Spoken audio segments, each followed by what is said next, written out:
jeune femme seule se retrouve contrainte d'élever un enfant mutant.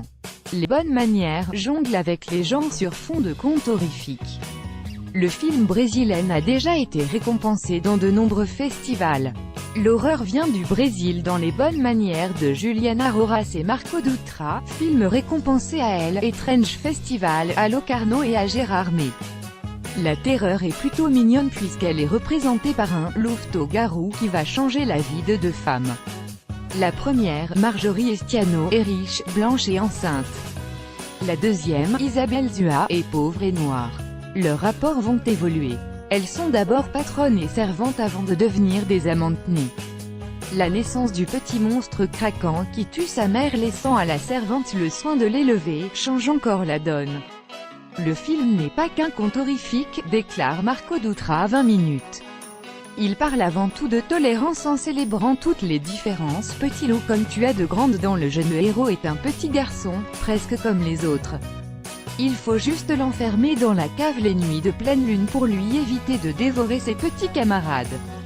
Trouver le juste milieu entre le côté mignon de la créature et son aspect dangereux, c'était ça le défi, explique le cinéaste. Nous voulions montrer que les gens ne sont acceptés que s'ils se conforment exactement à ce que la société attend d'eux. La tendresse de l'héroïne pour cet enfant qu'elle a adopté par amour est contrebalancée par quelques séquences bien gore. Rejeté, mon personnage est plus adapté à la défense de ce petit animal humain que sa véritable mère, insiste l'actrice Isabelle Zua.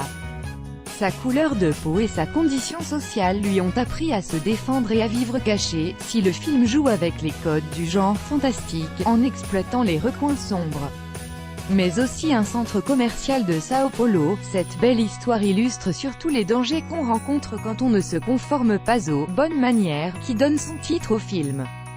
Cet enfant sans père est rejeté comme la femme solitaire qui lui a donné vie et la femme de ménage qui le protège, insiste Marco Dutra.